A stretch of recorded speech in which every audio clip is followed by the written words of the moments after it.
Muy buenas tardes, sean todos bienvenidos este 15 de mayo al día en que inauguramos la 9ª edición del evento que organiza el Centro de Estudios del Caribe con carácter bienal, el Coloquio Internacional La Diversidad Cultural en el Caribe. Este es un coloquio que ya llevamos 9 ediciones y se pensó en su momento para que coincidiesen fechas con la celebración designada por la UNESCO del Día por la Diversidad Cultural, 21 de mayo, y por eso siempre sobre la tercera semana de mayo, cada 2 años nos encontramos en esta Casa de las Américas para debatir en cada una de las ediciones de aquellas temáticas que desde nuestro centro de investigación y la colaboración con investigadores cercanos de Cuba y otros países hayamos decidido que puede concentrar la mayor parte de reflexiones, porque son temas que pensamos están en el centro de la reflexión en ese momento. Y por eso convocamos esta edición, como les decía, con la particularidad, por segunda vez, son de las herencias que tenemos de los años perdidos de la pandemia, del carácter híbrido. En el programa no está señalado explícitamente, pero en este encuentro hay ponentes y conferencistas que estarán en sala, que intercambiarán de esta manera presencial, y hay otros que lo harán de una manera virtual, que ya sea que hayan mandado sus videos de participación y en el momento del debate estarán presentes por otros espacios de intercambio virtual, o porque participen directamente en sala, pero desde la pantalla. Es un reto realizar eventos de carácter híbrido, pero el mundo, nuestro clima, las circunstancias en que vivimos precisan que diseñemos maneras de estar presentes, de estar conectados y de tener el menor impacto posible al medio ambiente, de tener, de poder estar con las mayores seguridades juntos en este debate. La imagen del evento que pueden haber visto ya recibiéndolo, que a las personas que se inscribieron de manera formal, aunque este es un evento abierto, recibieron su cartel serigráfico. La imagen del evento alude a un tema que fue el que nos propusimos: paisajes, derechos de la naturaleza y ecopoéticas en el Caribe. Con este tema pensamos abordar varios puntos, definimos 8 en la convocatoria, en la que, y les voy a leer apenas unos fragmentos de la argumentación que dimos cuando lanzamos la convocatoria abierta y en la presentación del programa mismo. La reflexión nos llevaba a lo siguiente: la historia del Caribe da cuenta de procesos naturales y ambientales de particular resonancia regional que se cimentan en la amenaza a sus territorios insulares y continentales, entornos cuya fragilidad además se sustenta en los severos y continuos modelos de explotación y extracción de recursos desde el inicio de la conquista y la colonización. Conscientes de las vicisitudes que enfrenta la cultura ambiental caribeña, resulta imperativo repensar los paisajes, la naturaleza y la emergencia climático-ambiental desde los legados académicos, artísticos, literarios, pero también desde las prácticas integrativas, los cuales conforman todos ellos un locus de enunciación, develador de intereses epistemológicos, estéticos, éticos, políticos. Pensarnos como Caribe pasa inexcusablemente por una conciencia de los impactos negativos que el aumento de las temperaturas y el cambio climático provocan en nuestras pequeñas islas, expuestas a eventos meteorológicos extremos, aumento del nivel del mar, pérdida de biodiversidad, deterioro de los ecosistemas. A ello habría que agregar la urgente necesidad de la puesta en acción de agendas políticas de salvaguarda y protección de los paisajes naturales y del patrimonio inmueble y ambiental, que al mismo tiempo cuestione los modelos civilizatorios implementados hasta el momento.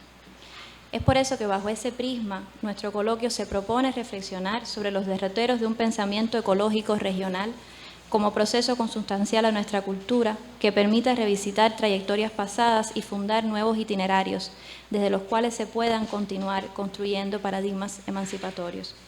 Las 8 líneas de trabajo que definimos en el programa son las siguientes: pensamiento ecológico y nuevas epistemologías críticas en el Caribe, visiones desde las ciencias naturales y sociales, género y naturaleza, ecofeminismos. Un tercero, ecologías de saberes, culturas originarias, saberes ancestrales y derechos de la naturaleza. Un cuarto, turismo en clave crítica y medioambiental. Otro, discursos ecopoéticos y ecocríticos, naturaleza y crisis ambiental en la cultura artístico-literaria de la región. Y paisajes del desastre, paisajes del residuo, memoria, historia y patrimonio, rutas para una gestión sostenible, sustentabilidad y resiliencia desde los ecosistemas insulares, políticas, alternativas, experiencias, proyectos y metodologías científicas y comunitarias.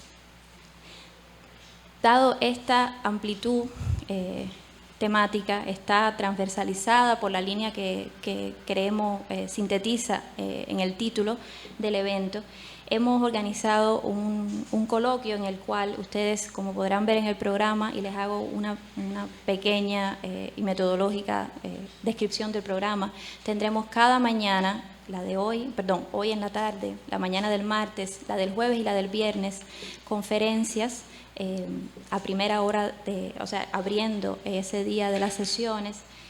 Tenemos paneles de debate a propósito de los temas que les he señalado.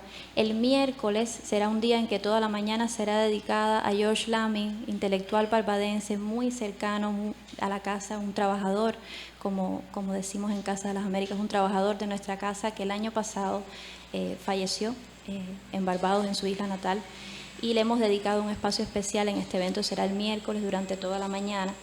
Tenemos varias aperturas de exposiciones, 2 tendrán lugar hoy a las 5 de la tarde.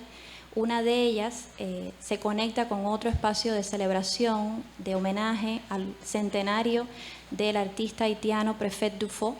Esto será a las 5 y mañana continuaremos con las actividades relacionadas con este homenaje nuestro desde la casa. Y se presentarán también libros, 2 películas con comentarios de sus directores, así como un espacio de conversatorio con la cineasta cubana Gloria Rolando. Esta última parte tiene que ver con la presencia que el cine y la reflexión sobre el cine como una actividad intelectual, una artística e intelectual, ha tenido en nuestro espacio del coloquio. Y además que no lo verán como participantes del evento, pero va a estar aconteciendo a la par de este espacio de debate, que todo será en este lugar, en la sala Manuel Galich. Será el taller Matorral Vivo, que realiza una de las artistas de la exposición en la Galería Latinoamericana, con 10 niños de una de las escuelas cercanas a nosotros, Chiqui Hernández, y ellos estarán haciendo un taller cuyos resultados ustedes podrán ver el viernes en el día de la clausura. Este taller de intercambio, taller de formación y creación artística con los niños de esta escuela. Como se podrán percatar, y yo no voy a extenderme más en mis palabras, cada evento de esta naturaleza es un gran reto a la imaginación y a las posibilidades prácticas y a las energías humanas, y solo es posible con la colaboración de muchas personas, no solo del espacio de esta casa en que se trabaja en red y que tantos departamentos inciden en realizar eventos, o sea, en lograr el buen resultado de estos espacios de eventos, pero también quisiera agradecer la colaboración de la Fundación Rosa Luxemburgo, que nos ha acompañado en varios momentos, en varias ediciones de este evento, la Facultad de Artes y Letras, en la que tantos nos formamos y que además colaboran en cuestiones también del programa, la Cátedra del Caribe Norman Girvan de la Universidad de La Habana, muy cercanos al trabajo del Centro de Estudios del Caribe, así como otras instituciones, la Fundación Ludwig, el Espacio Hábitat, otras que en el programa se detallan, que han colaborado en aspectos específicos del programa. Quisiera decir que me complace mucho también que este espacio haya contado con el apoyo de Danay Ramos, profesora, historiadora nuestra, que trabaja en República Dominicana, que nos ha colaborado muchísimo a la distancia y estará con nosotros aquí. También Marisleidis Concepción, profesora de la Universidad de La Habana, que estuvo en el diseño de muchas de las actividades de este evento. Y para hacer el vínculo también con el gusto que tenemos de que Isabel Dorrigol, Sabio, nos acompañe hoy en esta conferencia inaugural del evento, quiero destacar el trabajo especial que se ha hecho entre la Cátedra de UNESCO para el Diálogo Intercultural en Nuestra América, de la Casa de las Américas, y la Cátedra UNESCO que coordina actualmente la doctora arquitecta Idamnis Monteagudo, la Cátedra UNESCO para la conservación de bienes culturales. A través de esta cátedra, en esta sinergia dentro de la red de cátedras UNESCO de Cuba, hemos organizado actividades dentro del programa y entre ellas la conferencia Los paisajes culturales del Caribe de la doctora arquitecta Isabel Rigol, quien fue la fundadora y directora de esta cátedra UNESCO, que actualmente coordina Idamis Monteagudo, que es Premio Nacional de Patrimonio Cultural por la obra de toda la vida en el año 2016, que ha desempeñado muchas funciones en el ámbito institucional de nuestro país, en lo relativo a la conservación y preservación de bienes culturales. Tiene una actividad docente destacadísima desde en los momentos en que era la otrora ISPAGE, Instituto Superior Politécnico, y la actual CUJAE, Universidad Tecnológica de La Habana. Los nombres cambian, pero el trabajo de profesores como Isabel Rigol es el que sostiene a estas instituciones universitarias, y autora de muchas publicaciones, pero quiero destacar muy particularmente la que en el año 2016 hizo para la editorial UH, o sea, salió bajo el sello editorial de la editorial UH en el 2012, perdón, creo que dije la fecha mal, Conservación, Patrimonio, Teoría y Crítica, un volumen muy referenciado, muy utilizado en la docencia, un volumen antológico, de antología de texto, y que ya se ha vuelto para muchas disciplinas de la universidad un libro de reflexión. No voy a ahondar más en detalles de quien nos honra con su conferencia hoy, y que reconozco a muchas personas que están aquí precisamente por el gusto de poder escucharla, y sin más le doy la palabra. Muchas gracias.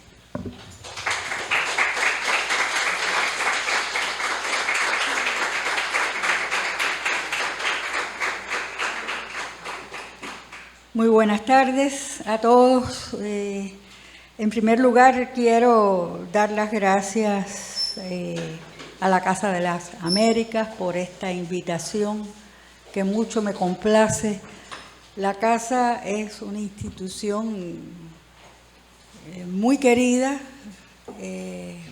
con la que he tenido vínculos desde hace muchos años, y como les decía, me complace mucho y me honra estar aquí hoy. También quiero dar las gracias a la doctora Idamis Monteagudo por haberme invitado a colaborar con la Cátedra UNESCO de Ciencias de la Conservación, que atiende el Consejo Nacional de Patrimonio, tarea que también me satisface muchísimo. La otra cosa que me gusta mucho constatar es el cambio generacional que se aprecia en esta Casa de las Américas. Hoy puedo ver muchas o algunas de las caras que son mis contemporáneos, que están aquí y que han dado prácticamente la vida por la Casa de las Américas, pero también muchas personas jóvenes que están participando, como Camila y otros más. Creo que eso es un gran logro, y ver el amor con que trabajan y que están permitiendo la continuidad de esta importante y memorable institución. Bueno, vamos a comenzar. Yo les voy a hablar del paisaje cultural. Normalmente este es un tema que tratamos entre arquitectos, conservadores, urbanistas, a veces los geógrafos, pero en este caso lo estamos tratando en un medio mucho más complejo, por muchas razones. Por lo tanto, me excusan cualquier omisión que yo pueda cometer en esta tarde. Sí, los paisajes culturales del Caribe. El Caribe es un ámbito que se caracteriza por muchas cuestiones importantísimas. Ya algunas de ellas las enumeró Camila, pero yo creo que dado el tema que vamos a tratar, es importante mencionar la naturaleza prodigiosa, la diversidad biológica Ahí ustedes verán tan solo algunos ejemplos de ese mundo natural tan amplio y tan complejo. La otra es la diversidad cultural, por razones históricas, geográficas, sociológicas, etc. Tenemos el orgullo de contar con muchas manifestaciones que se han fundido y que han dado esa diversidad fabulosa que tiene nuestro Caribe. Y el paisaje. Bueno, el paisaje se puede definir de muchas formas. Durante mucho tiempo el paisaje ha sido objeto, sobre todo, de la poesía, de la literatura, hasta de la música. Estaba pensando cuando hablaba cómo se manifiesta en la música. Bueno, basta recordar para todos los cubanos Valle Plateado de Luna, el arroyo que murmura, es decir, que el paisaje está presente constantemente, pero se puede hablar de paisaje natural, que casi nunca es natural, prístino, totalmente, siempre hay algún componente antrópico. Y hay muchas definiciones del paisaje. Vamos a generalizar entre paisaje natural y paisaje cultural. Esto es nada más que una referencia a la pintura, el paisajismo que en la cultura cubana ha tenido una fuerza tremenda, sobre todo desde el siglo XIX hasta el momento actual. Yo esta diapositiva solamente quiero mencionar que la fotografía que está a la izquierda es de un pintor de Viñales, con mucha imaginación. Y es decir, que esa tendencia al paisajismo ha perdurado en nuestra cultura hasta nuestros días. La próxima. Y encontré una definición escrita por el periodista Tony Piñera hace muchos años, muy linda, y me pareció adecuada para traerle acá. Dice: el paisaje es la casa grande del hombre, de todos los hombres. Allí anidan sus sueños y también sus vidas, las alegrías, las tristezas, los recuerdos y el tiempo visto desde una dimensión mayor. Es una muy, muy linda definición del paisaje. Pero vamos ahora a una definición más técnica, que es la definición que ha dado la UNESCO sobre el paisaje cultural, el llamado paisaje cultural. Dice: los paisajes culturales representan la obra combinada de la naturaleza y el hombre, definida en el artículo 1 de la Convención de Patrimonio Mundial. Esa convención del año 1974 es el instrumento que rige hasta nuestros días los procesos de patrimonio mundial, pero por primera vez se habla ahí de la obra combinada de la naturaleza y la cultura. Los mismos ilustran la evolución de la sociedad y los asentamientos humanos en el transcurso del tiempo bajo la influencia de las restricciones físicas o las oportunidades presentadas por su ambiente natural y de las sucesivas fuerzas sociales, económicas y culturales, tanto internas como externas. Quiero decirles, antes de continuar, que los procesos de patrimonio mundial de la UNESCO, que como su nombre lo indica, van dirigidos a establecer los sitios de valor universal excepcional, que son una parte de los sitios patrimoniales, naturales o culturales del mundo, pero se trata de definiciones y conceptos muy avanzados que pueden ser aplicados a todo el patrimonio. La próxima, por favor. Esos paisajes culturales, también de acuerdo con la UNESCO, se clasifican en paisajes diseñados por razones estéticas, por razones científicas, con motivos recreacionales, etcétera, etcétera, como por ejemplo parques y jardines botánicos. Los paisajes evolutivos, que son aquellos que han tenido una función productiva y que evolucionan en el tiempo. Algunos son los fósiles o relictos, más bien pudiéramos decir arqueológicos, que cesaron de producir en un momento dado, y los continuos, que son aquellos que siguen trabajando, siguen produciendo hasta el momento actual. Y los asociativos, que son otros donde existe la naturaleza solamente y se presentan connotaciones espirituales relacionadas con creencias, concepciones, y no necesariamente hay en ellos componentes materiales. Esas son las tres categorías del llamado paisaje cultural. Bueno, los paisajes diseñados, les voy a mostrar algunos ejemplos. Por ejemplo, los jardines botánicos, el Jardín Botánico Nacional nuestro, el Orquidiario de Soroa, el Jardín Atkins de Cienfuegos, por ejemplo. En Jamaica también hay varios. A mí me ha llamado la atención al estudiar este tema la cantidad de jardines botánicos que hay en el Caribe.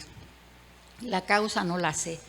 Supongo que se trata de que esta naturaleza prodigiosa llamó la atención de muchos científicos y que se produjo desde el siglo XIX esa instalación de jardines botánicos en muchos países del Caribe. En Dominica, por ejemplo, en varios países se pueden encontrar jardines preciosos. En Martinica, en Guadalupe, próximo. Hasta en las Islas Caimán, que tienen un pequeño jardín botánico. Es una cosa verdaderamente llamativa. Por otra parte, bueno, les he mencionado solamente algunos ejemplos. Los paisajes evolutivos fósiles o relictos. Próximo. Angerona, en Artemisa tenemos el cafetal Angerona, que desgraciadamente parece que últimamente ha estado un poco abandonado y es un lugar maravilloso, y habría que ver qué está pasando. El cafetal Buenavista en Las Terrazas, y en República Dominicana vamos a ver uno precioso. En República Dominicana están los paisajes antiguos ingenios azucareros que fueron los primeros en nuestra región, y este es Boca de Nigua, uno bellísimo, rodeado de una naturaleza espléndida. El río Canímar, que fue declarado Monumento Nacional por nuestra Comisión Nacional de Monumentos hace algunos años, que a veces uno no se imagina que el río, aparte de ese río, tiene en sus márgenes sitios arqueológicos y lugares que representan hechos históricos, productivos, bellísimos. Entonces, en su desembocadura está el Morrillo también, que es un lugar histórico de extraordinaria importancia. Próximo. En Barbados están promoviendo una ruta de los ingenios y del azúcar bellísima, y tienen la plantación Saint Nicholas, que fue inicialmente un lugar productivo que dejó de producir, pero hoy en día lo han reactivado de una manera muy inteligente y están produciendo azúcar de nuevo. En Surinam, la Jodén Savan, que es la sabana de los judíos, que es un lugar en ruina muy peculiar, que representa un sitio arqueológico en medio de un lugar selvático donde se asentaron comunidades de judíos portugueses en el siglo XVII. Está en la lista indicativa de Patrimonio Mundial presentada por Surinam.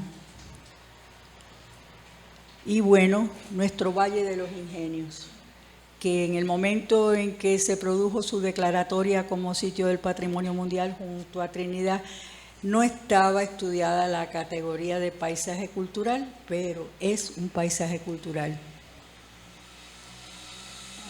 La próxima. Bueno, prácticamente me imagino que todos conocen estas magníficas ruinas, algunas edificaciones restauradas de las antiguas haciendas en el valle, el precioso Valle de los Ingenios. Y el otro, que es también patrimonio de la humanidad, es las primeras plantaciones de café del sudeste cubano, entre Santiago de Cuba y Guantánamo, un sitio extraordinario, maravilloso, con varias antiguas haciendas. Actualmente Santiago de Cuba está llevando con el arquitecto Omar López, el conservador de la ciudad, un proyecto sobre los caminos del café, en colaboración con una entidad francesa que están ayudando para la restauración de los sitios de esta inmensa propiedad cultural y natural, y tiene peculiaridades así como, por ejemplo, esos árboles que ustedes ven a la derecha,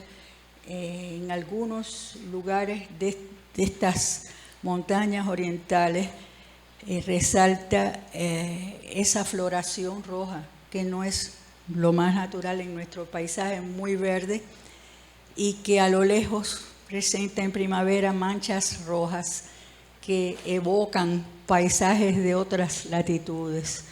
Hay un ensayo de Leonardo Padura que se llama Un imperio en las nubes, que les recomiendo leerlo porque describe cómo se desarrollaron esos cafetales en las montañas con los hacendados franceses y sus dotaciones de esclavos que huyeron de Haití después de la Revolución Haitiana y se instalaron en esta zona, creando una civilización diferente, una cultura diferente, cuyos testimonios han llegado a nuestros días.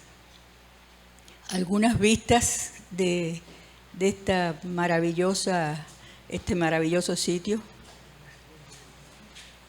Y no solo los cafetales, todo ese territorio ha sido inscrito en la lista del Patrimonio Mundial, también en la lista del patrimonio de las obras maestras del patrimonio inmaterial de la humanidad. Otra lista muy importante de la UNESCO fue inscrita la tumba francesa, que fue una manifestación de bailes y cantos que fue generada por los esclavos de estos cafetales, una llamada cultura franco-haitiana. Otro lugar espléndido es en Jamaica, Nueva Sevilla, un lugar de encuentro junto al mar, donde se supone que encallaron las naves del almirante Cristóbal Colón, donde tuvo un encuentro con los habitantes autóctonos. Se supone que los amenazó con castigos de su Dios si no le daban los alimentos y las cosas que él pedía. Y entonces esta gran hacienda que inicialmente fue el sitio fue fundado por los españoles, hay restos muy interesantes que ahora veremos, y después fue una propiedad inglesa. Es también un sitio que actualmente el gobierno jamaicano ha propuesto para su inclusión futura en la lista del Patrimonio Mundial. Lo raro es que hasta el día de hoy no haya sido considerado como tal, porque es un lugar de encuentro de culturas fabuloso. Estas son algunos restos arqueológicos que se encuentran todavía allí en Nueva Sevilla. En Guadalupe también hay cafetales maravillosos como la Grivelier, como este que ustedes ven aquí, donde quedan restos de las instalaciones hidráulicas, edificaciones de vivienda, y distintas instalaciones para la producción de café. Y este otro es un sitio que a mí me inquieta mucho porque tengo muy poca información. Si viene alguien de Haití a este evento, me gustaría mucho conversar al respecto, porque es la plantación Dion. Son las ruinas que estuvieron perdidas en las montañas de Haití durante mucho tiempo, y cuando fueron a construir hace años, creo que más de 10 años, una carretera, las descubrieron. Estas están emparentadas con nuestros cafetales de la zona oriental, y me gustaría mucho saber más, pero simplemente tengo estas dos fotografías, y si alguien tiene información, por favor, agradeceré mucho que me la ofrezcan, porque creo que no sé qué destino ha sufrido, porque después de esto Haití sufrió sismos y muchos problemas. No sé si han podido rescatar este sitio importantísimo, la plantación Dion. Entonces, hay lugares que, como la Isabela, en República Dominicana, que también está propuesto como sitio del Patrimonio Mundial. Aquí es un sitio arqueológico que hasta hace algún tiempo no estaba muy bien conservado, junto al mar, con los restos de la primera fundación, y que me parece importantísimo. Tampoco sé en este momento en qué estado se encuentra.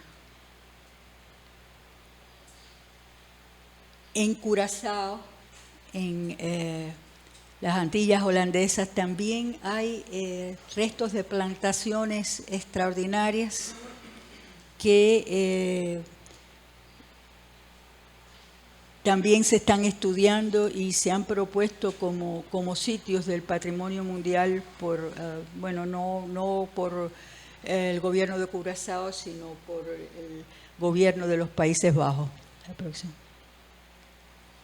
Y hay una cantidad en Santa Lucía, por ejemplo, hay restos también de las antiguas plantaciones, haciendas cafetaleras, chocolateras, que es impresionante. Santa Lucía ha hecho un trabajo muy interesante de recuperación de estos sitios y de ponerlos nuevamente a producir. En algunos casos, hablaremos más tarde del turismo, en algunos casos se han puesto en función del turismo con bastante cuidado, cosa que siempre es muy problemática, porque se pueden manipular los sitios y a veces no se conservan de la manera adecuada, se producen inventos, etcétera, etcétera.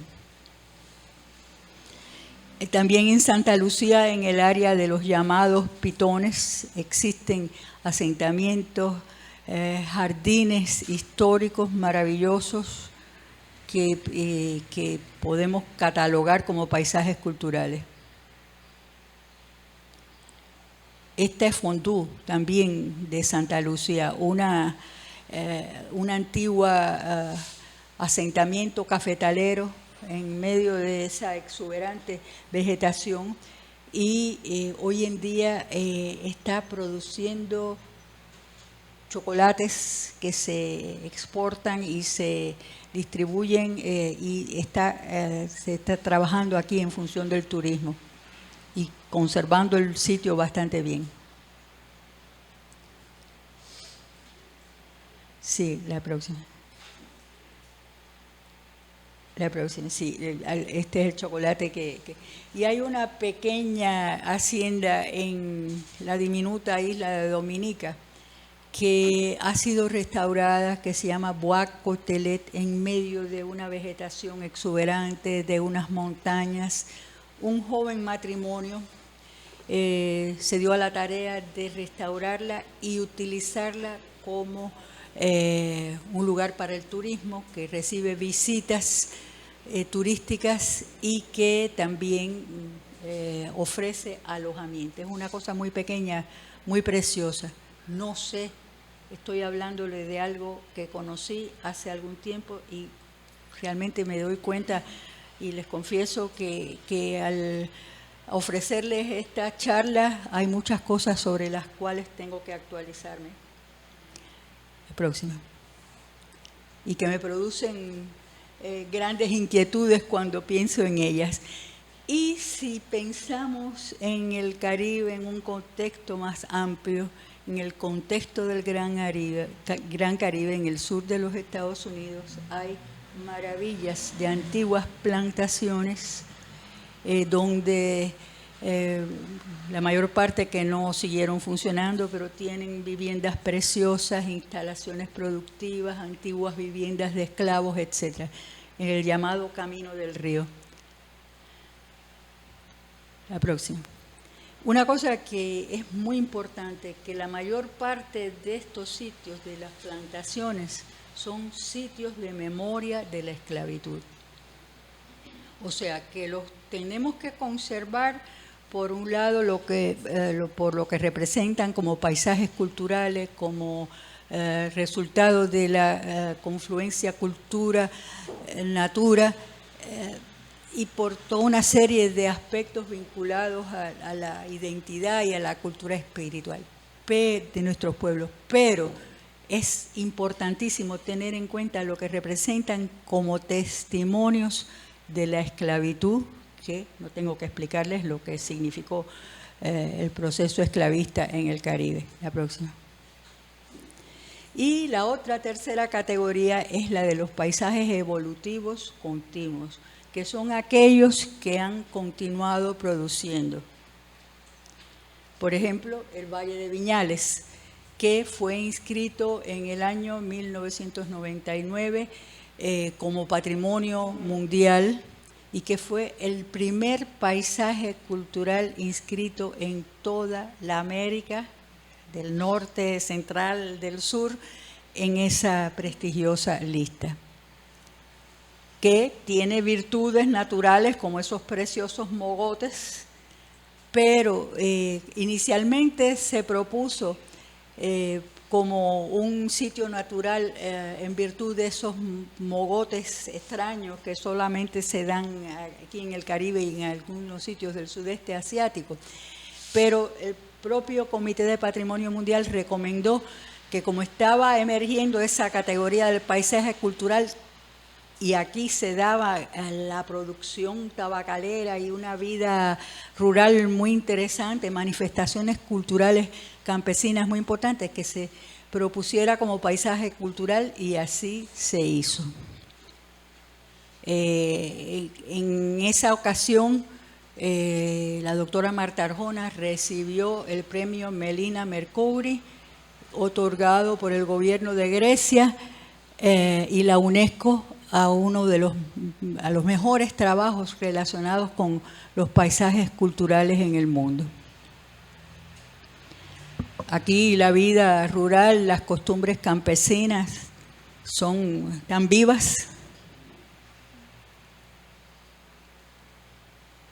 Bueno, Viñales, ustedes saben que tiene también el pueblito que ha estado sufriendo por una serie de embates, porque, de nuevo les hablo del turismo. El turismo, después que se supo que Viñales era patrimonio mundial, empezó a invadir turismo, se convirtió en una fuente de ingresos muy importante para muchos pobladores, y entonces la gente empieza a inventar, y los controles no han sido lo suficientemente estrictos, y eso es un peligro para la integridad de los sitios. O sea que el turismo es una fuerza beneficiosa, pero peligrosa también, que hay que vigilar. Ahora en los próximos días hay un taller auspiciado por la UNESCO en Viñales, y se van a debatir las condiciones de vida de los campesinos, porque además, lamentablemente, es una zona del país azotada por los huracanes, y las pérdidas en viviendas y en condiciones de vida son terribles. Entonces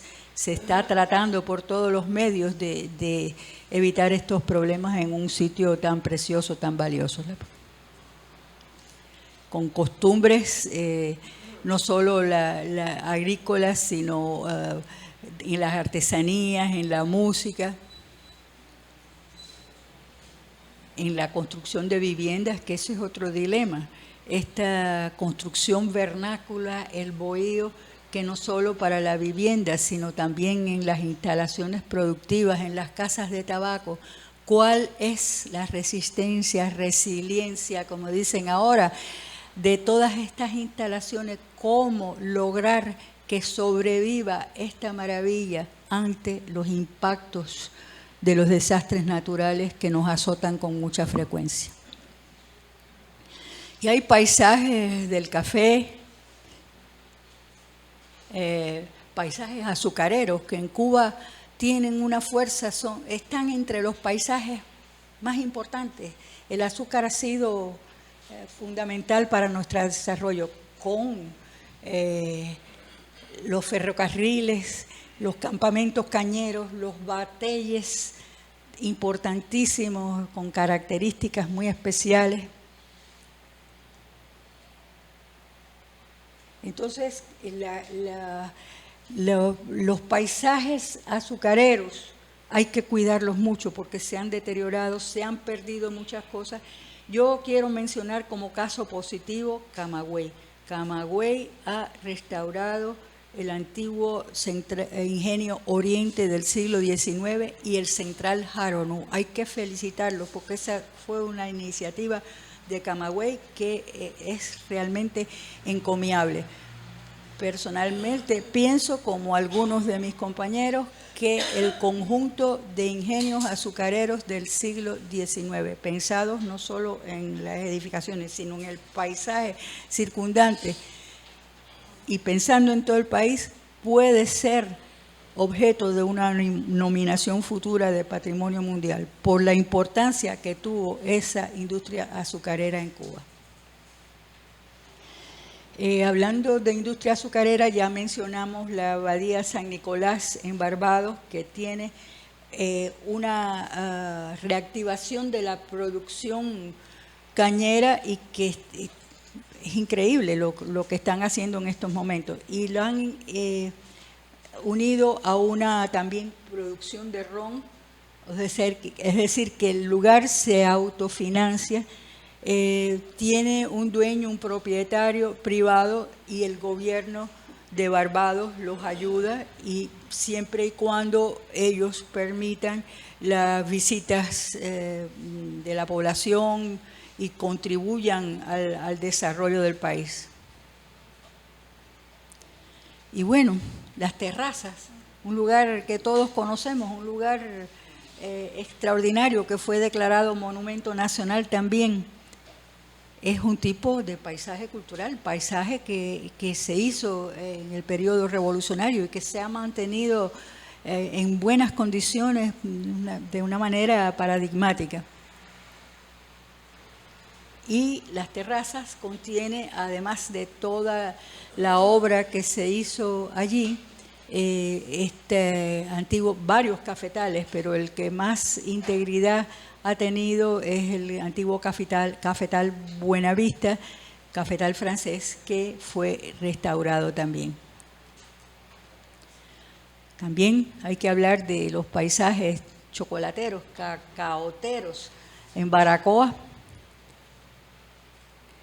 o los cocales, que hay tantos en nuestro país. A veces ni sabemos o no pensamos en estos lugares como paisajes culturales, como simples lugares, y tienen una importancia enorme. Los sitios de cultivo de cítricos, que en muchos lugares del Caribe, aquí en un tiempo en la Isla de la Juventud hubo paisajes citrícolas muy notables. Desconozco cómo está eso ahora, pero en Jamaica, por ejemplo, tienen los naranjales de Nueva Sevilla, que con una pequeña industria además que produce mermeladas y otros productos.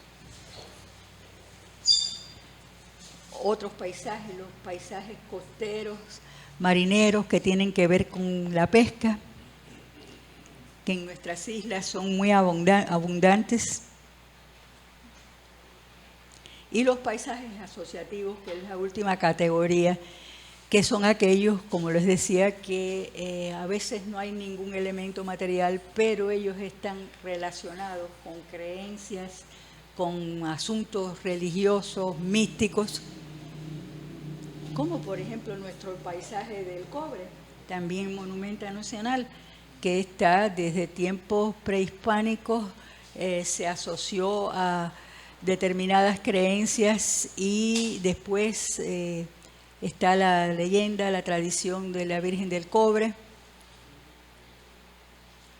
y que ha sido visitado, tiene tal importancia que ha sido visitado por 3 papas que han estado en Cuba. Se hacen peregrinaciones desde Santiago hasta el Cobre, y hay una producción de elementos que hacen los pobladores del pueblo del Cobre relativos a la Virgen del Cobre, muy interesantes, muy simpáticos. Y además allí están una serie de elementos que denotan la importancia que el santuario ha tenido para los cubanos y los extranjeros. Hay medallas de ganadores olímpicos, hay una medalla de Ernest Hemingway, en fin, lugar importantísimo como lugar asociativo a problemas místicos, religiosos, etcétera, etcétera. Y otro sitio, este es el último que les voy a mencionar, las Montañas Azules y John Crow en Jamaica, también incluidas dentro del Patrimonio Mundial. El hecho de que yo mencione sitios que están incluidos en el Patrimonio Mundial no es que quiera decir que solamente aquellos de un valor universal excepcional merecen atención. No, no, no. Estamos rodeados de paisajes importantísimos que a lo mejor nunca llegan a ser inscritos en ninguna lista, pero son importantes para nosotros y para todo el Caribe.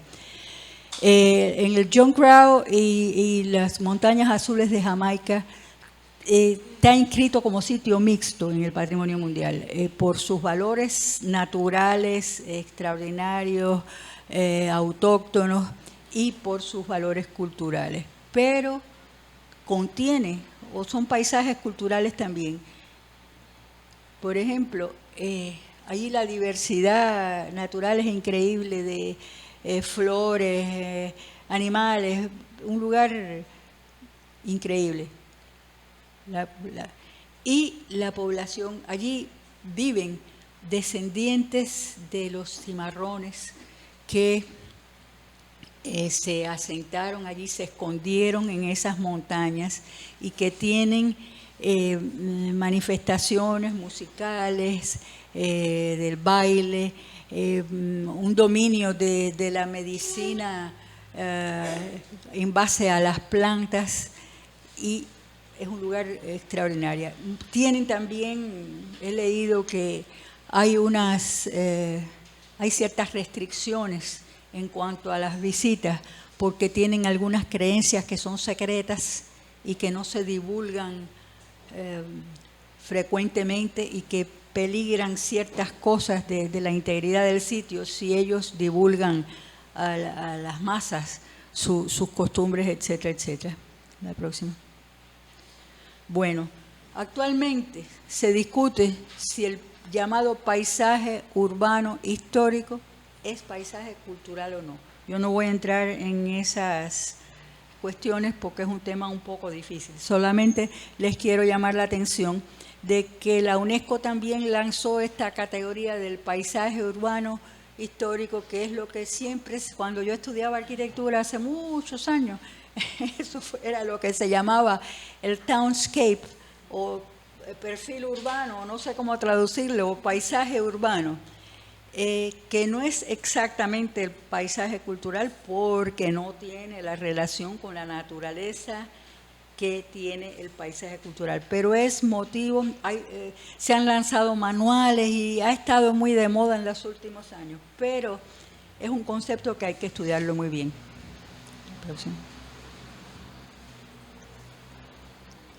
Otro aspecto fundamental del paisaje cultural es que son fuentes de sostenibilidad. ¿Quién duda de dónde salen muchas de las cosas que se comen? Los granos, las frutas, los vegetales, los animalitos. O sea, es muy importante potenciar la función del paisaje cultural, es vital para la supervivencia.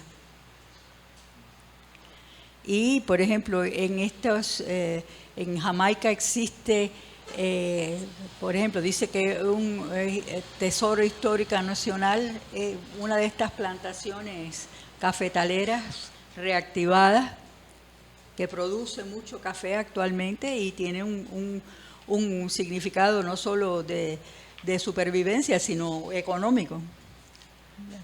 El próximo. Y el turismo.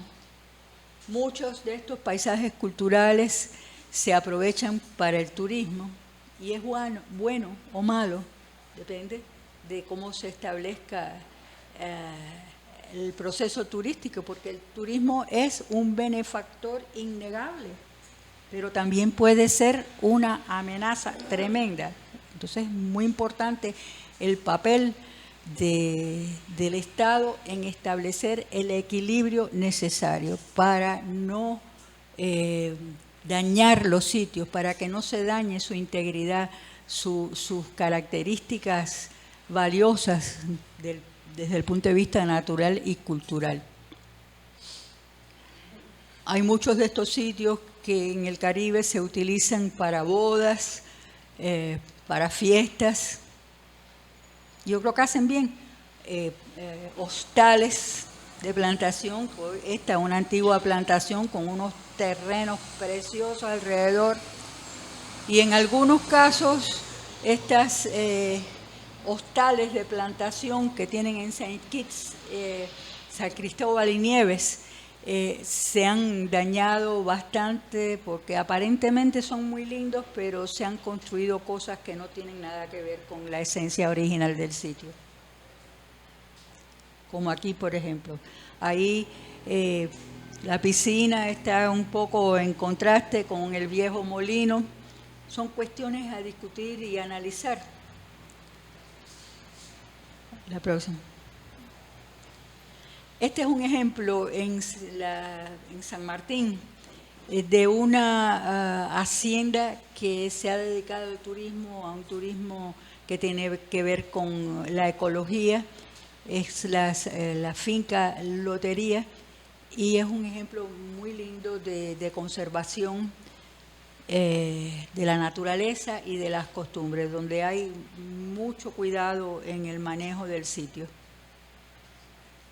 Es una categoría compleja, ya estoy terminando, porque tiene un alcance territorial, se desarrolla sobre grandes superficies, son grandes contenedores de patrimonio natural y cultural, material o inmaterial. Pero son muy vulnerables y la integridad de esos paisajes está en peligro en prácticamente todo el Caribe. Por ejemplo, esos ómnibus que ustedes ven ahí, eso es en Viñales. Eso fue una foto que hice yo en un momento dado que me espanté. Y no eran esos dos solamente. Entonces, ¿qué hacer? Porque el turismo es necesario, pero entonces, ¿cómo lo controlamos? ¿Cómo establecemos las capacidades de carga que requieren esos lugares? Y son muy vulnerables también por su esencia ante los desastres naturales. Hoy en día se está estudiando por varias instituciones y como el Consejo Internacional de Monumentos y Sitios, la Unión Internacional de Conservación de la Naturaleza, varias universidades del mundo, cómo se comportan los paisajes culturales ante el cambio climático, porque es un problema muy serio. Y bueno, finalizo con esto porque es muy importante protegerlos por lo que significan, entre otras cosas, por lo que significan, no solo para nuestra cultura y nuestra naturaleza, para nuestras propias vidas. Me lleve mucho tiempo. Hay una pequeña información que les puedo dar terminado aquí, dando las gracias, pero si quieren les presento una información de algunos sitios del mundo muy rápidamente, que son paisajes culturales que están inscritos en la lista del Patrimonio Mundial, solamente como referencia de la importancia que tiene este tipo de patrimonio en el mundo. Algunos de ellos están, por ejemplo, el monte Uluru en Australia, que no hay elementos materiales, simplemente es un monte sagrado de los aborígenes australianos. Las terrazas de arroz de Filipinas. Los sitios tequileros, los sitios del agave en México, que son fabulosos. Las cuevas de Yagul y Mitla en México también. Este es un territorio inmenso, los paisajes cafetaleros en Colombia. Y la quebrada de Humahuaca, con manifestaciones prehistóricas de cultura en la naturaleza en Argentina. Y otras cosas más novedosas, como en Río de Janeiro, el paisaje carioca, que es, además que en la televisión, en las telenovelas brasileñas constantemente, y cuanta cosa se dice de Brasil, aparece este paisaje con el pan de azúcar y el corcovado y el Cristo, que es fabuloso y que fue inscrito como paisaje natural, trabajado por el hombre. Próximo. Y para mayor información, ese es el sitio del Centro de Patrimonio Mundial de la UNESCO, que les recomiendo visitarlo porque tiene una información genial que es muy conveniente para todos nosotros. Bueno, muchas gracias.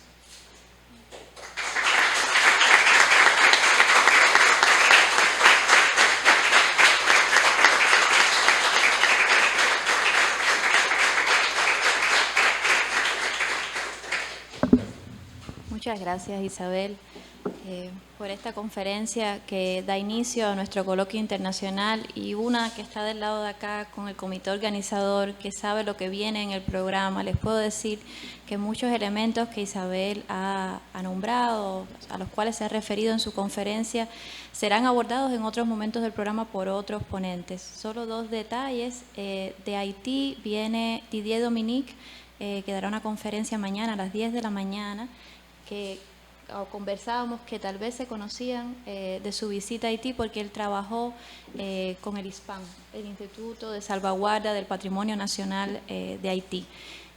Y bueno, él estará dando una conferencia mañana. Y de Barbados, mañana, de manera online, de manera virtual, perdón, estará Annalie Davis, una artista visual que su trabajo tiene mucha relación con su isla, con el paisaje, con los paisajes culturales de su isla, y bueno, ya estará conversando sobre sus proyectos más recientes, uno de ellos relacionado con Saint Nicholas, donde ella sí. Y bueno, tenemos un espacio para preguntas, intercambio antes de la pausa que tenemos de receso. Tenemos un micrófono aquí delante porque estamos grabando esta intervención que luego sube a nuestro canal de YouTube, donde puede tener posibilita un amplio acceso, así que les agradezco que venzan cualquier temor escénico y se adelanten al micrófono aquí adelante para que su intervención quede grabada y bueno, Isabel pueda responderles.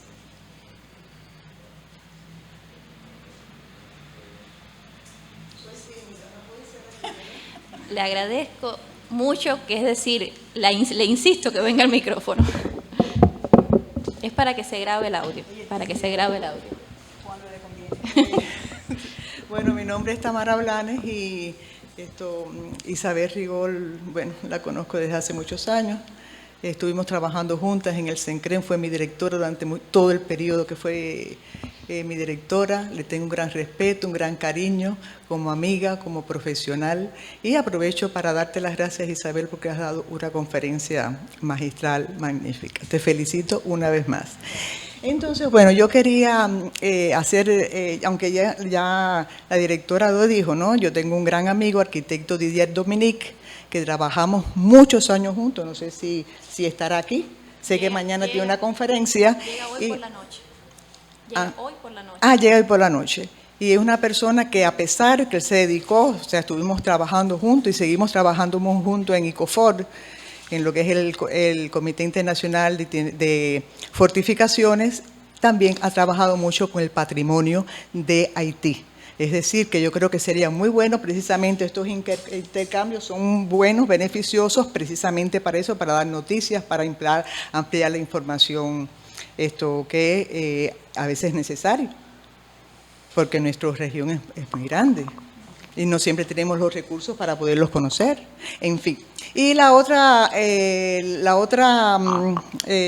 no pregunta, pero sí, en cuanto a los cafetales, también tuve la dicha de trabajar en el Ávila, en el itinerario cultural, ¿no? En la ruta cultural del Ávila en Venezuela.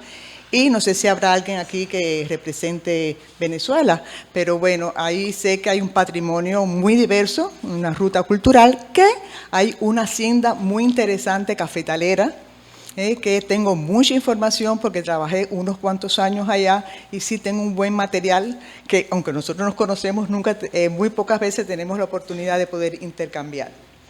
Y que coincide con una cuestión muy importante, o sea, no sé si podrías darme alguna respuesta, Isabel. Yo he trabajado en los itinerarios culturales y entonces coinciden mucho los paisajes culturales con los itinerarios culturales. Incluso una vez recuerdo que estando en la Comisión Nacional de Monumentos para defender el cobre, dimos todos los elementos porque era precisamente un itinerario cultural, por toda su historia, ¿no? Por todo el personal del Caribe que trabajó en las minas del cobre, ¿no? Por toda la tecnología que pasó por ese camino, ¿no? Desde el puerto hasta el cobre. Y por otra parte, tú defendías el cobre como paisaje cultural. Entonces, me encuentro con esas dudas, bueno, que coincide esas rutas culturales que ruta cultural es también una categoría patrimonial, con todas sus directrices, igual que paisaje cultural te tiene también, es una categoría patrimonial. Entonces, bueno, un poco, no sé si me puedes comentar algo sobre eso, ¿no? Muy brevemente, bueno, porque gracias. Yo tengo la misma duda que tú. Pero bueno, que fue una coincidencia. Yo omití, y lo siento, el itinerario o ruta cultural, que también es una categoría establecida por la UNESCO. El paisaje urbano histórico no es una categoría, es un concepto que también fue lanzado por la UNESCO. Y se confunden mucho ambos con el paisaje cultural. El itinerario o ruta implica una trayectoria lineal de recorrido, como su nombre lo dice, y el paisaje cultural no. En un itinerario o ruta puede contener paisajes culturales y puede que un paisaje cultural tenga dentro algún itinerario. Es muy complejo el asunto y yo quisiera que si alguien tiene la respuesta exacta, porque yo no la tengo, yo sigo pensando en eso. Hace poco en un seminario de la Universidad de Zacatecas discutíamos esto también y al final yo creo que es un asunto para investigar y para seguirlo trabajando. Me alegro mucho, Tamara, que hayas traído eso a colación porque es de verdad que a veces cuesta trabajo. ¿Alguna pregunta? ¿Otra más? Si puede acercarse, por favor. Medina, viejo defensor del patrimonio, no viejo por edad, sino no, ambas cosas. Por el trabajo. Ambas cosas. No, yo quería preguntar precisamente porque para delimitar, digamos, los paisajes naturales no serían paisajes culturales.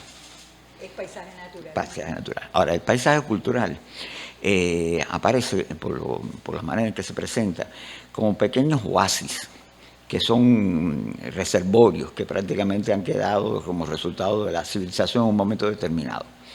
Pero ha desaparecido el resto, no han quedado grandes tramas, sino quedan como islotes. Es la impresión que me da.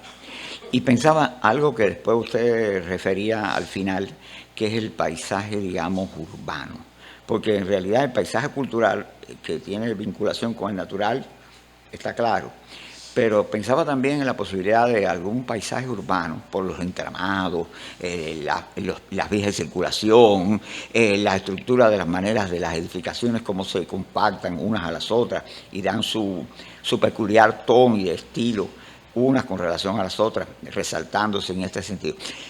Eso no entra dentro de la categoría de paisaje cultural, porque es como un paisaje visual.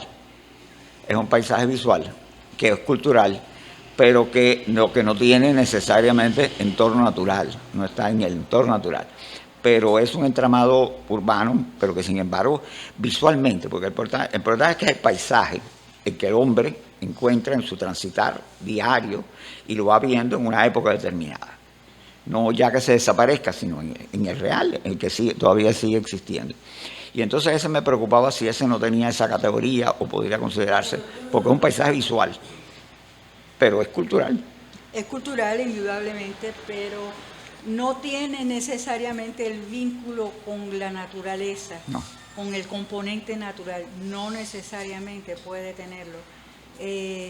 Mira, Medina, yo tengo esa gran duda también, y más bien pienso que son dos cosas diferentes, pero eso es otro concepto que confunde mucho y que yo creo que hay que seguir estudiando, dónde están los límites entre una cosa y la otra. Para mí, en gran medida está en la presencia del componente natural, pero es otra fuente de dudas, de necesidad de investigaciones, etcétera, etcétera. Está bien, gracias. Tal vez la cátedra esta que dirige Idamnis Monteagudo, si continúa desarrollándose, cruzo los dedos para que lo haga, pueda realizar una investigación al respecto y hacer una contribución al resto del Caribe y de la región. Gracias.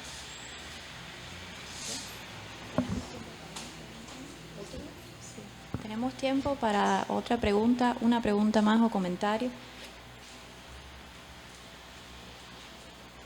Tomo también para mí la incitación a Idamnis, digo para mí en representación de la Cátedra de UNESCO de Casa de las Américas para el diálogo intercultural en nuestra América, de tal vez pensar un espacio de formación, de un intercambio más específico sobre estos temas que ha abierto esta conferencia, o sea, que ha abierto en este momento de debate, y que entenderlos no solo para pensar la isla nuestra, la nación nuestra, Cuba, sino en relación con un espacio que nos define y que entramos en sus nodos de relación, que es el Caribe, sería, creo que algo muy, muy beneficioso para varias especialidades, además.